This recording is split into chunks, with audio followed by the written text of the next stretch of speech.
pessoal, tudo certinho aí com vocês? Bom, a gente volta hoje, depois de falar sobre matrizes energéticas, para entrar num novo assunto, biomas. Então a gente vai primeiro falar o que são biomas e quais são os principais biomas ao redor do mundo.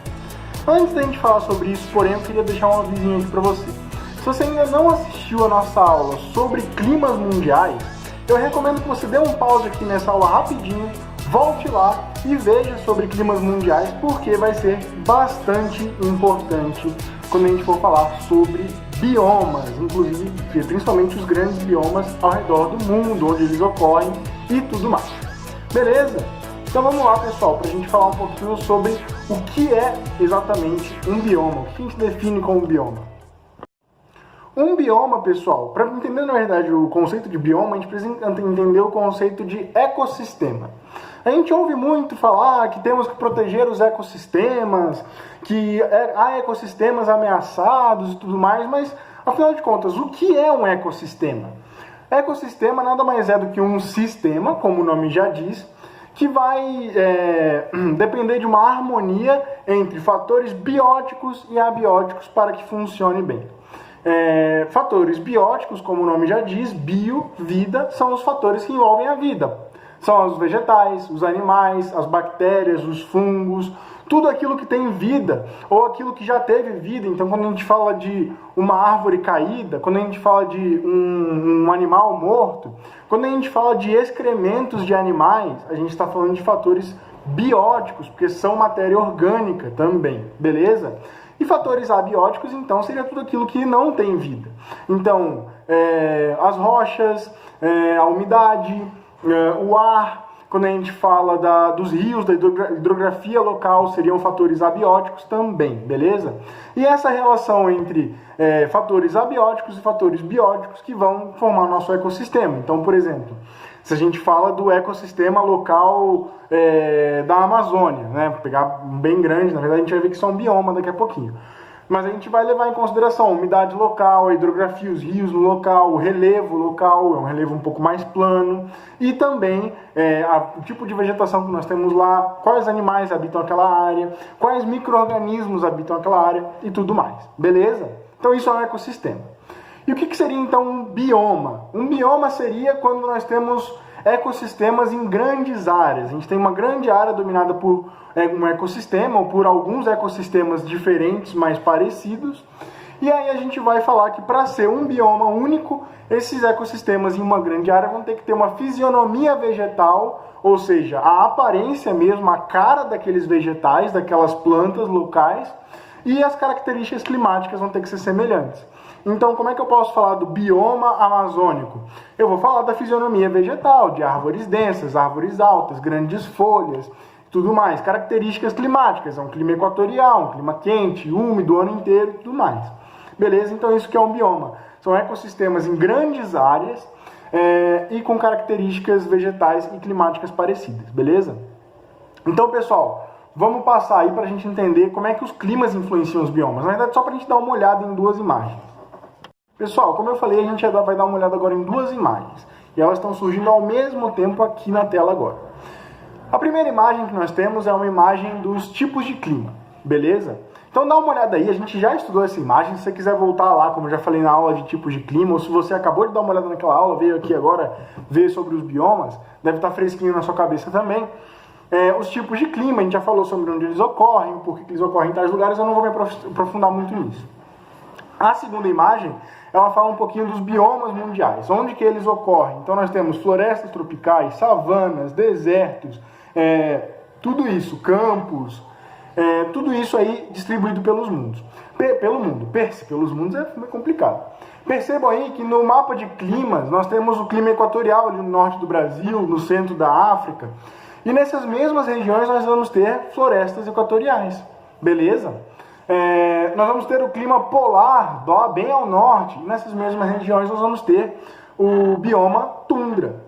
Mais abaixo, nós vamos ter o bioma taiga, no clima subpolar. E a gente vai falar um pouquinho sobre cada um desses biomas. Eu só quero que vocês deem uma olhada para corroborar aquilo que eu falei no início da aula. Os climas, eles influenciam muito quais vão ser os biomas que vão ocorrer em qualquer lugar do mundo. Beleza?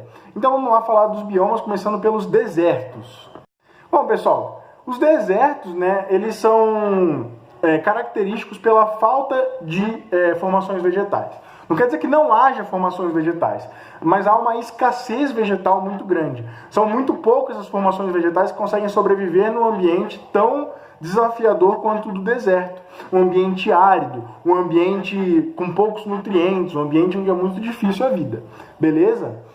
As espécies vegetais que nós vamos ter lá são as espécies que nós costumamos chamar de xerófilas. O que quer dizer falar que uma planta é xerófila? Quer dizer que ela tem uma série de adaptações para ser resistente a uma falta d'água. Então, por exemplo, nós vamos ter cactos no deserto. Por que cactos? Por dois motivos. Os cactos, em vez de ter folhas, eles têm espinhos. Pensa na área de uma folha e na área de um espinho. A folha ela é muito maior, ela tem uma área muito maior. E essa área maior vai contribuir para que ela troque mais umidade com o ambiente. Num ambiente desértico, árido, isso quer dizer que ela ia perder muita umidade, ela ia acabar morrendo desidratada. O espinho, por ser muito menor, por ser mais fino, por não ter uma área tão grande, ele é só um espinho, afinal de contas, ele troca muito pouca água com o ambiente. Então ele consegue manter bastante água dentro da planta. E o segundo fator, o cacto ele consegue armazenar quantidades muito grandes de líquido dentro dele, água mesmo. Então um cacto ele é uma planta muito preparada para ambientes de pouca água. A pouca água que tem no deserto, o cacto armazena dentro dele e não perde porque ele não tem folhas, ele tem espinhos. Beleza? O relevo dos desertos, de áreas próximas ao deserto, podem ser áreas montanhosas. Então o que acontece? Muitas vezes o deserto está até próximo do oceano. Você vai olhar e falar, putz, professor, por que aí tem um deserto se eu tenho um oceano tão próximo? Acontece que aquela massa de ar úmida que vem do oceano, que deveria chegar ao deserto e fazer chover, levar a umidade ao deserto, ela simplesmente para numa região montanhosa. Então o ar até consegue subir e passar, mas a umidade não consegue, acaba chovendo na montanha e essa massa de ar que passa seca. E aí acaba que não recebe nenhuma umidade aquela região, que acaba sendo uma região desértica. Outro fator, correntes marítimas frias. A gente já falou sobre isso quando a gente falava sobre climas. As correntes marítimas frias, elas podem fazer com que a umidade que vem do resto do oceano se esfrie quando passa por essa região de corrente, e aí chove tudo ali no mar mesmo, e a massa de ar que passa para entrar no continente acaba sendo seca. Então aquela massa de ar seca não faz chover, cria uma região desértica. Ou as regiões de ventos contralísios, que são ventos mais secos. Então esses ventos secos acabam impedindo que a umidade se forme, que a umidade chegue a essas regiões, e também formam regiões desérticas, beleza? Podem perceber aí que na região dos 30 graus de latitude, no sul ali, vocês podem ver, pessoal, na América do Sul nós temos o deserto do Atacama, nós temos o deserto do Kalahari, na África, e nós temos, ali no sul da África, e nós temos o deserto da Oceania. Então é uma região que tem muitos desérticos, porque sofre a influência dos ventos contralísios, beleza? Os desertos podem ser frios ou quentes. A gente está muito acostumado a ver desertos quentes, como o deserto do Saara, ou o deserto do Kalahari, por exemplo, o deserto da Arábia. Mas os desertos podem ser frios. A Antártida é um deserto, por exemplo, porque ela segue todas as especificações para ser um deserto. Poucas chuvas, amplitude térmica é grande e tudo mais, beleza? Os desertos vão rolar, obviamente, nas regiões de clima desértico, beleza? Então vamos dar um passinho para fora do deserto e vamos entrar nas regiões semiáridas para entender o que acontece lá. Pessoal, as regiões de formação semiárida, de biomas semiáridos, elas vão ser ricas em cactáceas. Ah, professor, mas cacto tem no deserto, cactáceas, né? Cactos tem no deserto também, qual que é a diferença? Dá uma olhada na imagem que eu trouxe, pessoal. Na imagem que eu trouxe, vocês podem dar uma olhada aí que essas formações cactáceas, né, elas estão muito mais abundantes nessa região semiárida do que no deserto. No deserto você tinha areia e mais areia, né, no exemplo que eu trouxe. Nos desertos frios você tem gelo e mais gelo. Aí de vez em quando você vê um cacto. Aí de vez em quando você vê um oásis até, que é uma formação um pouco mais rica, que tem um pouquinho de água lá. Aí você anda quilômetros para achar outro cacto. Nas formações semiáridas, não. Você vai ter mais formações cactáceas. O que acontece? Na região de clima semiárido, você tem um período muito seco e muito grande seco, né? Um período pequeno, chuvoso, e um período grande e seco. Esse período pequeno chuvoso já é o suficiente para abastecer essas formações cactáceas, essas plantas xerófilas, para elas terem água para o resto do ano inteiro, né? Mais do que no deserto. No deserto, uma ou outra só consegue sobreviver porque realmente quase não tem água nenhuma mesmo. Beleza? Geralmente essas formações semiáridas, como eu já falei na aula sobre climas, elas estão próximas a um deserto, mas isso não é uma regra. Beleza? Quando a gente vê os desertos, é muito comum a gente ver que próximo deles você tem uma formação semiárida. Mas aqui no Brasil nós temos o semiárido nordestino que não está próximo ao deserto. Então nós vamos ter também algumas questões, né, que vão dificultar a circulação atmosférica, criando regiões semiáridas, como o semiárido brasileiro nordestino. A gente vai falar mais sobre isso na próxima aula, sobre biomas brasileiros, beleza? Não se preocupem com isso agora. Mas dá uma olhada na imagem. No mapinha que eu trouxe, que está aí embaixo, pessoal, em vermelho está marcado os desertos mundiais.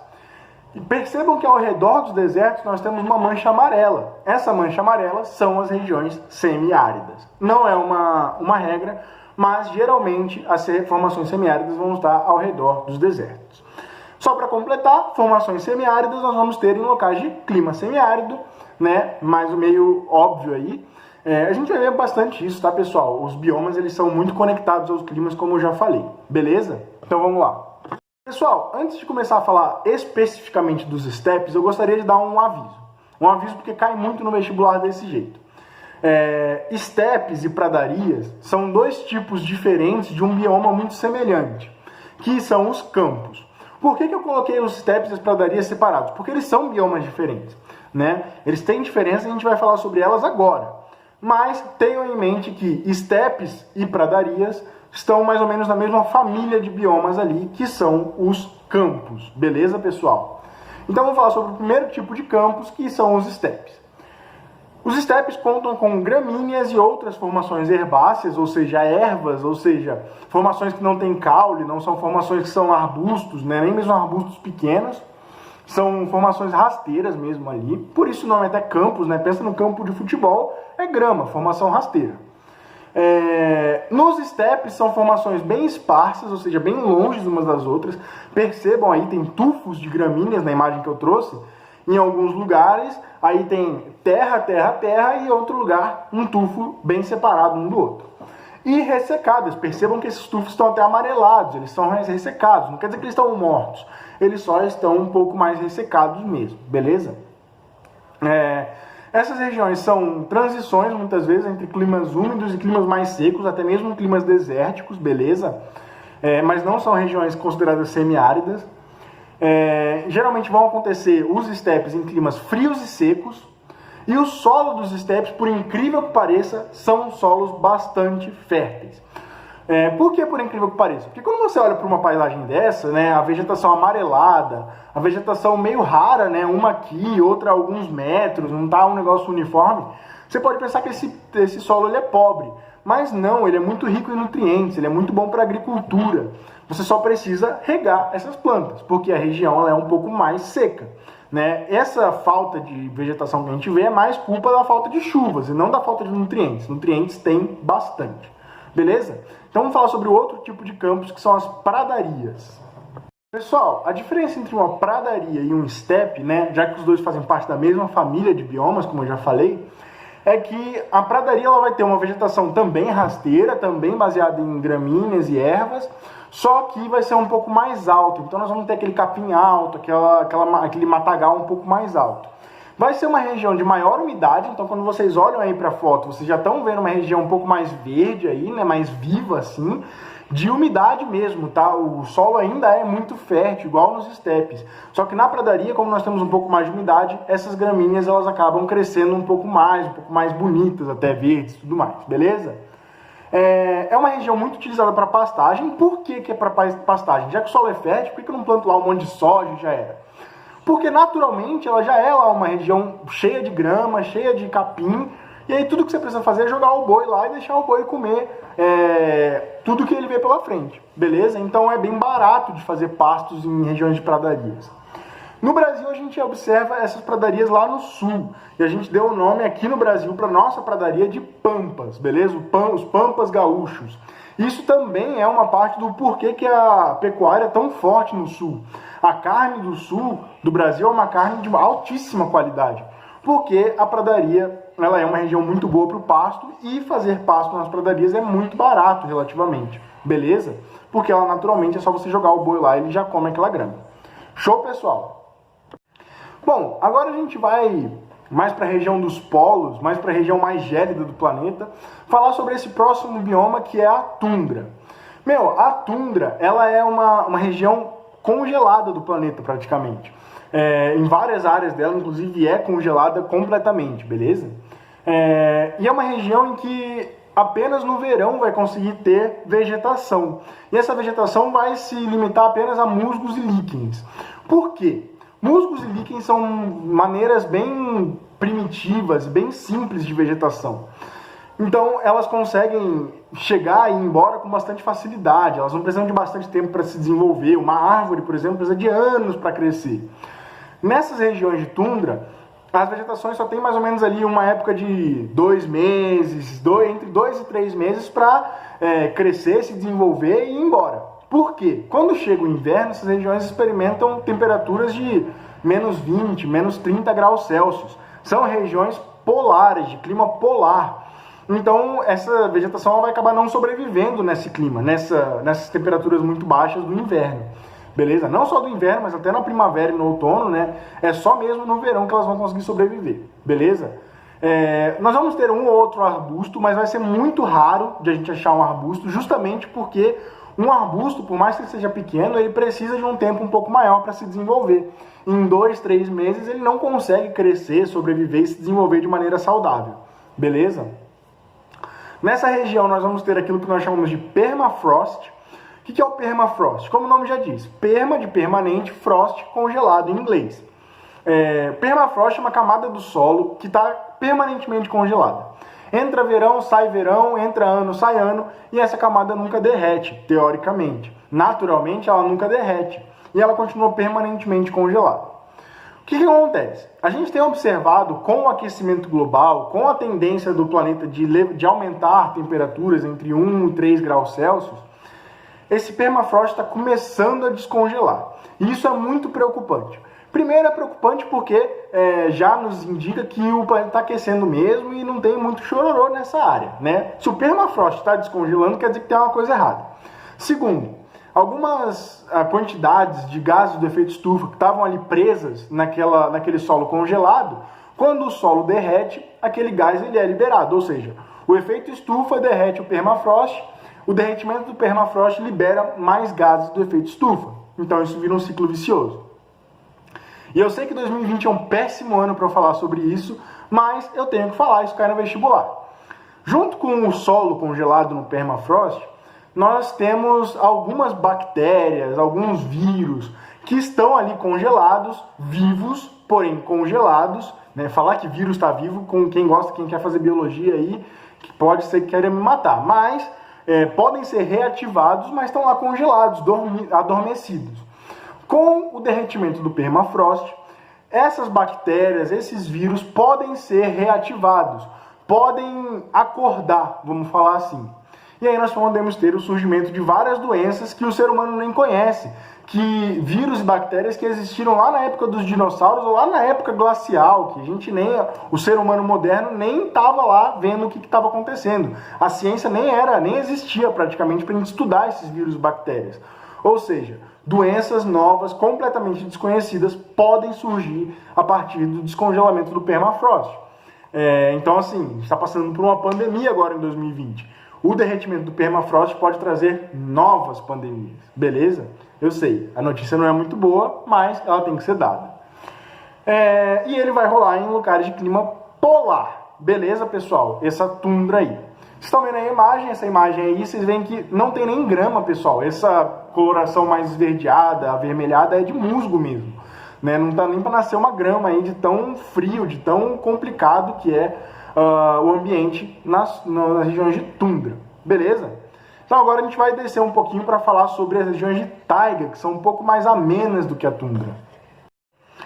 Bom, falando sobre a tundra, do permafrost, lá da região congelada, do clima polar, E nós vamos agora para o clima subpolar, um lugar que ainda é muito frio, mas que é um pouco mais ameno, que é a região das taigas. As taigas, elas também podem ser chamadas de florestas de coníferas ou florestas boreais. Lembra lá da nossa primeira aula no ano que eu falei? Boreal é uma palavra bonita para falar sobre tudo aquilo que está ao norte. Aquelas luzes que aparecem no Polo Norte, a aurora boreal. Quando aquelas luzes aparecem no Polo Sul, a aurora austral. As florestas boreais são aquelas florestas que vão acontecer ao norte do nosso planeta, beleza? Podem perceber aí no mapa, pessoal, que elas estão bem ao norte mesmo, abaixo das tundras. A tundra é a parte mais congelada do permafrost, dos musgos. Abaixo delas nós vamos ter ali as taigas. Nós vamos ter uma baixíssima diversidade de vegetação nessas regiões. Se você andar numa região de taiga, você vai olhar para o seu lado e você vai ver um tipo de árvore. É uma árvore, uma árvore, uma árvore, uma árvore. Com muita sorte você vai ver tipos diferentes de vegetação. E qual é esse tipo de árvore? É aquilo que a gente chama de coníferas. Professor, essa aula está muito difícil, um monte de nome que eu não manjo. O que você está fazendo com a minha cabeça? Calma, vamos lá. Coníferas, tem uma lógica por trás desse nome. Olha para as árvores aí. Elas têm formato de cone. Conífera é aquela árvore que vai ter um formato de cone. Por que essas árvores sobrevivem num ambiente de taiga? O formato de cone, apontado assim para cima, vai favorecer que quando a neve caia, essas regiões são bastante frias. No inverno neva bastante. Essa neve, quando vai cair, ela não vai se acumular na copa dessas árvores. Pelo contrário, por ela ser inclinada, ter o formato de cone, essa neve vai cair e vai embora, vai escorregar para baixo. Não vai se acumular na copa dessas árvores. Qual o problema? Se ela se acumular na copa dessas árvores, pode ser que a neve fique muito pesada e acabe danificando a árvore, quebrando a árvore mesmo. Como essas árvores têm formato de cone, essa neve meio que passa direto, não fica acumulada ali, beleza? E qual é o exemplo de conífera que nós temos para falar? Os pinheiros. Dá uma olhada aí nessa foto que eu trouxe.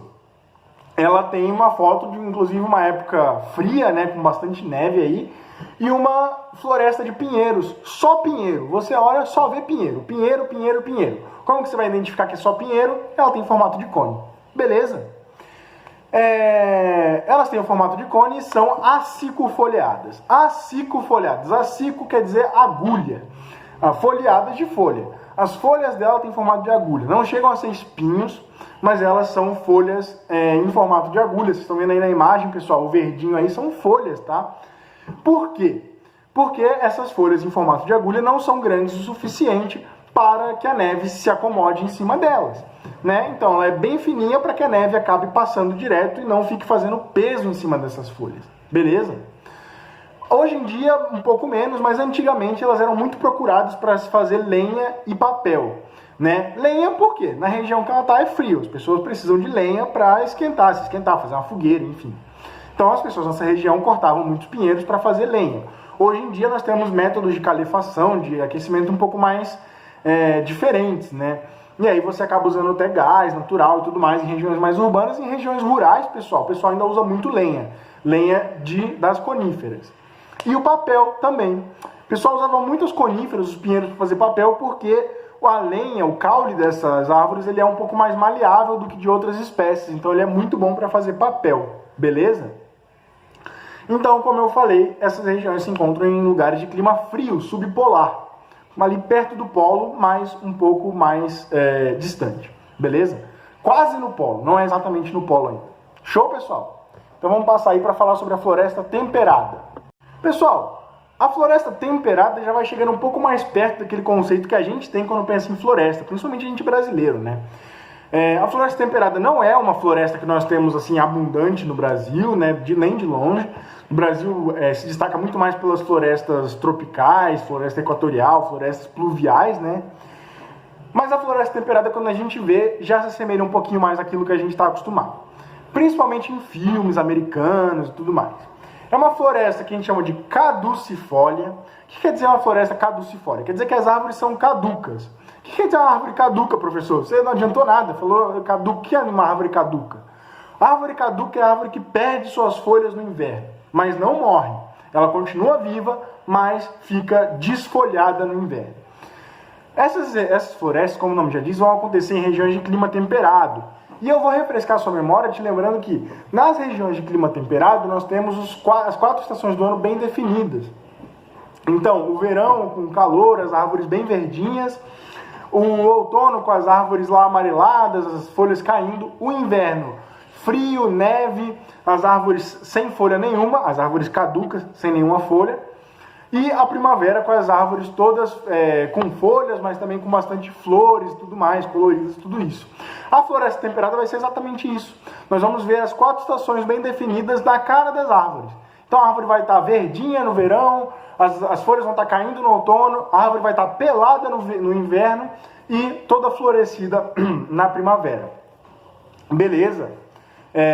Outro nome para isso, além de árvores caducas, as árvores são decíduas. Então, árvores decíduas ou árvores caducas são aquelas que perdem suas folhas para sobreviver ao inverno, mas não morrem, continuam vivas, só ficam sem folha. Beleza? Essa é uma região, as florestas temperadas foram altamente desmatadas para a produção de gêneros agrícolas nessa região. Por quê? São regiões que têm um solo bom, que suportam uma grande floresta, e um clima que, apesar de ter um inverno onde as florestas precisam perder suas folhas, mas também é um clima que suporta grandes florestas, então é um clima propício para a agricultura de alguns gêneros, beleza?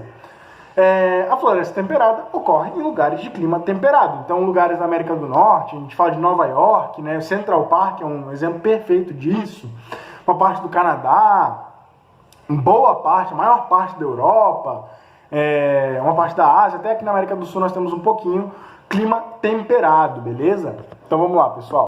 Agora voltando para falar sobre uma vegetação que também ocorre aqui no Brasil, mas que brilha lá na África, que são as savanas. As savanas, elas têm a sua vegetação formada principalmente por árvores, arbustos e gramíneas, né? Árvores também não muito grandes, beleza? As árvores são bem esparsas, então vocês podem ver aí na imagem que a árvore está bem onde foi tirada a foto, e lá no horizonte tem uma outra árvore. Então as árvores estão muito longe uma das outras, beleza? Não é uma floresta densa, é uma floresta bem esparsa, bem aberta. As árvores têm seus troncos bastante retorcidos, então quando você vê uma árvore de troncos retorcidos, é uma árvore típica da região de savana, e as raízes dessas árvores vão ser bem profundas. Por quê? Essas árvores vão rolar em lugares de clima tropical típico. O que quer dizer clima tropical típico ou clima tropical continental? Quer dizer que no inverno essas regiões vão ser secas, né? Em alguns lugares bastante secas.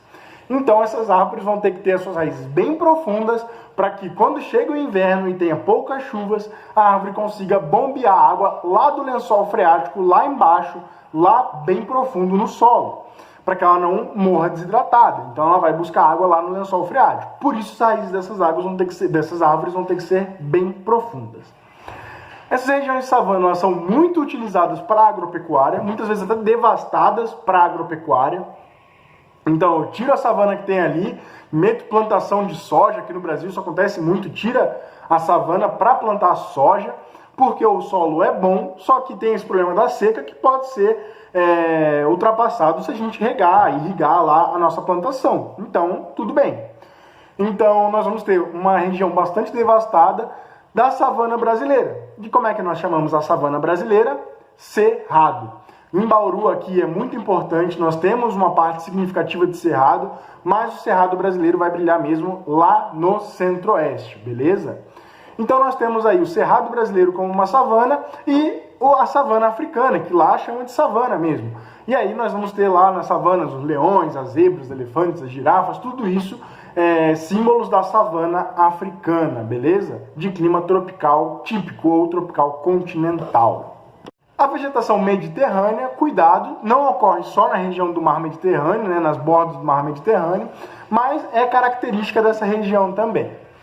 Antes da gente falar onde ela ocorre mais especificamente, sem ser a região do mar Mediterrâneo, eu queria falar que são florestas, são vegetações que têm características também xerófilas, ou seja, de resistência à perda d'água, à falta d'água. Não chega ao extremo de serem cactos, mas são plantas que perdem muito pouca água também, beleza? Na sua maioria são gramíneas, arbustos e árvores não muito grandes, beleza? Porque quanto maior a árvore, maior suas folhas, mais água ela vai perder, então isso não é legal nessa região, né? Vamos lembrar que nessa região nós temos os verões bem secos, né? O inverno até que é chuvoso, mas o verão é bem seco, né? Nas regiões de clima mediterrâneo. Só que, principalmente aí sim, nas regiões próximas ao mar Mediterrâneo, essa vegetação vai ter sido muito desmatada para a plantação, principalmente de oliveiras, que é a árvore que dá azeitona, né? Então, principalmente a produção de azeitonas mesmo, mas também para a produção de azeite de oliva, e também para a produção de videiras, para o cultivo de videiras, que são as plantas que vão dar uvas. Tanto que essas regiões, quando a gente fala de Itália, Grécia, Portugal, Espanha, a gente fala de regiões que têm um vinho muito refinado, um vinho mundialmente famoso e tudo mais, porque eles desmataram toda a vegetação mediterrânea que eles tinham lá para plantar videiras, entre outras coisas também. Beleza? Então é uma vegetação que foi muito, muito agredida. Show? Pessoal, agora eu vou falar também de uma família de biomas, mas que ela não tem diferenças tão grandes quanto nós vimos lá nos campos, beleza? Que os estepes eram bem diferentes das pradarias. Vou falar das florestas pluviais. Nós podemos separar as florestas pluviais entre florestas equatoriais e florestas tropicais. Por quê? Bom, nas regiões de clima tropical continental, típico, onde tem uma estação do ano bastante seca, nós vamos ter savanas, ou aqui no Brasil, cerrado, como eu acabei de falar. Nas regiões de clima tropical oceânico, nas regiões de clima tropical úmido, como por exemplo o litoral brasileiro, nós vamos ter as florestas tropicais, que são florestas pluviais, florestas úmidas, beleza? Essas florestas vão ter a maior biodiversidade do mundo. Para vocês terem uma ideia, então, quando eu falo de floresta amazônica, é uma floresta pluvial. Floresta com bastante biodiversidade, bem heterogênea. Nós temos ali grandes árvores, nós temos ali plantações, árvores um pouco menores, nós temos ali várias formações vegetais. A gente pode ver por essa foto que eu coloquei aí da floresta amazônica. Tem árvores bem grandes, nós temos formações vegetais um pouco menores, tipos diferentes de folhas e tudo mais, beleza? Vai ser a maior biodiversidade do mundo, vai estar nessas florestas pluviais. A vegetação, no geral, vai ser alta e densa. Sim, nós temos vegetações um pouco mais baixas, como a imagem mostra. No geral, ela vai ser alta e bem densa, uma vegetação bem fechada. Quando você vê imagens aéreas da Amazônia, você nem vê o solo, só vê a copa das árvores, a parte superior das árvores, aquele mar verde assim. É uma vegetação que a gente chama de higrófila, ou seja, uma vegetação que se dá muito bem em regiões ricas em água, muito úmidas, como por exemplo a Amazônia. O próprio nome já diz, né, pessoal? São florestas pluviais ou florestas úmidas. Pluvial é de chuva, então é um lugar onde chove todo dia, muito úmido. Então são vegetações que vão se dar muito bem nisso. Vegetações perenes, ou seja, diferente lá da tundra, lembra que eu falei que a vegetação ocorre só no verão, no inverno não tem nada? Não, na floresta pluvial vai ser vegetação o ano inteiro, com a mesma cara o ano inteiro, florestona, grande, densa, fechada, árvores gigantes o ano inteiro, sem diferenciação, mudança ao longo do ano. E latifoliada. O que quer dizer ela ser latifoliada? Quer dizer que ela tem folhas grandes e largas. Olha a imagem aí, tudo bem que esse é um exemplo bem exagerado, é a maior folha do mundo. Mas olha a imagem aí, até um ponto turístico, o rapaz ele tá tirando uma foto, fazendo uma pose ali, para postar no Instagram, postar no Facebook, enfim. As folhas das florestas pluviais elas são muito grandes. Por quê? Porque são árvores muito grandes que precisam de muita umidade e de muita luz solar para se alimentarem. Então, quanto maior a folha, mais umidade e mais luz solar ela vai trocar com o ambiente, né? Receber luz solar e mais umidade ela vai receber e trocar com o ambiente. Então, melhor para ela vai ser. Diferente dos climas mais secos, que as folhas têm que ser menores, às vezes até só espinhos. Beleza? Então, as florestas pluviais vão rolar em regiões de clima equatorial, ali no norte do Brasil, na região amazônica, na região central da África, na região da floresta do Congo, no sudeste asiático, nós vamos ter essa vegetação de florestas pluviais, e nas regiões de clima tropical úmido, clima tropical de alta maritimidade. Então nós vamos falar do litoral brasileiro, então nós vamos falar de áreas litorâneas, beleza? Não confundir com o clima tropical continental. Show? Então vamos lá falar sobre a vegetação de altitude, que é a última que nós vamos falar hoje. Pessoal, como o nome já diz, a vegetação de altitude é aquela vegetação que vai crescer em montanhas, seja no topo da montanha ou ao decorrer da montanha. E como ela pode crescer perto da base, no meio ou mais alto na montanha, ela vai variar conforme a altitude. Por quê? Porque a temperatura e a pressão, tudo isso vai variar conforme a altitude também. Então, quanto mais alto eu vou, já falei isso várias vezes, quanto mais alto eu vou, mais frio fica. Quanto mais alto eu vou, também mais raso fica o solo. Então, o solo que tinha bastante terra aqui perto da base, ela vai cada vez ficando mais próximo daquilo que a gente chama de rocha-mãe. Ou seja, cada vez menos terra e cada vez mais pedra mesmo, rocha. Que aí não dá para você crescer uma árvore na rocha, é muito mais difícil, beleza? A árvore precisa de terra. Então, quanto mais eu vou subindo, mais esparsa, mais rara vai ficando a vegetação. Mais longe um do outro vai tendo um arbusto, mais longe um do outro vai tendo a grama, vai tendo um tufo de grama, tudo mais. Beleza? E mais rasteira também. Então, próximo da base da montanha, eu posso ter vegetações até de arbustos, árvores um pouco maiores. Quando eu chego no meio da montanha, eu vou ter quase que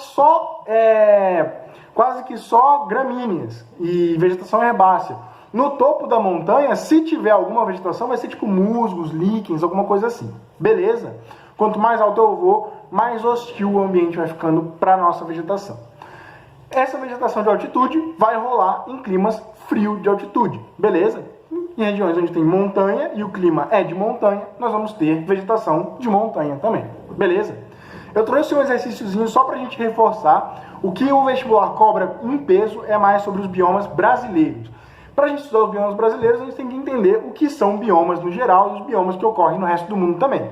Então essa aula é uma continuação, não é uma continuação não, mas ela depende da aula de climas mundiais e ela é uma introdução para a aula de biomas brasileiros. Vamos resolver esse exercíciozinho só para fixar nosso conhecimento sobre biomas mundiais e aí a gente fecha a aula de hoje, pode ser?